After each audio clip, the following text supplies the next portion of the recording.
Now, there's a lot here in just this chapter. Right now is the time of Santa Claus and elves and all these other Christmas trees, traditions, and songs and all whatnot. And yeah, the gifts, the wrapping of gifts, and which we have, well, not at that point, but celebrating his birthday, which is not even true. So if that's not even true, um, it doesn't. They're not following of this fold. They're not of this fold of this sheep. Um, but I do pray. I do pray that people get to see it, and that's why we're here. I mean, that's why I do what I do, because there has to be a voice for him, at least one uncompromising voice that doesn't settle for any of that. It's really pretty, and it really sneaks in there. It's really sneaky how they put all these little characters together, and the church doesn't say much about it either. We got to know paganism and mythology, because there's where this birthday is shared with Horus, Mitra, Apollo, Zeus. It's the 25th, and uh, it's just other gods there. Now, he did call us Elois, gods, like, because we're in his image, and we think and we do, and we work just like him. We work just like him, except we are fallen. We have sinned, and he didn't. And he showed us that he did it through his son, because his son was just like us. But he did have the power, and he does give us the power.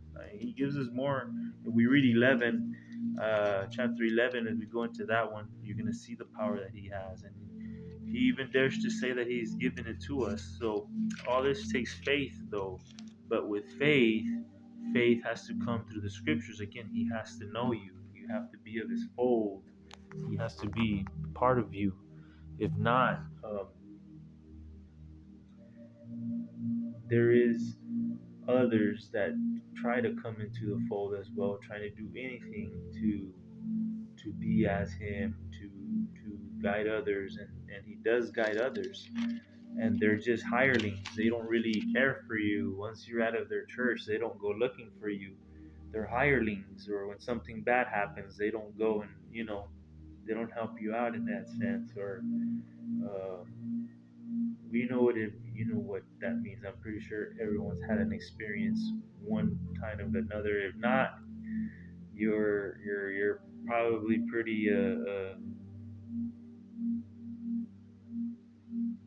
how would I say,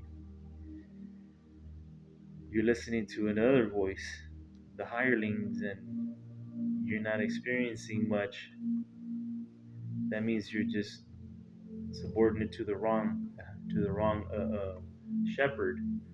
Because but I'm sure something happens to everybody. I'm sure something happens to everyone. I mean, what I'm saying is one thing, because um, you have to know the voice of the shepherd like his sheep, and he knows yours.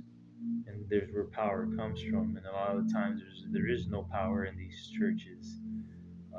They just have microphones and speakers and amps and guitars and drums, and that stuff's really gravitating, but it's not. It's not what he's talking about as well. It's really caring for your flock, for your sheep, and a lot of the times people are just well off. Money makes them really comfortable.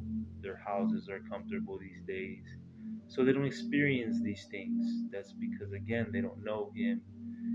They're lukewarm. They're frozen chosens, and the Father knows our hearts. He's the one that's gonna like put barriers. I don't have to worry about wanting them to see this. I'm not. I'm looking. You can only get here with the ones that are looking for him, and that are or the sheep, the lost sheep.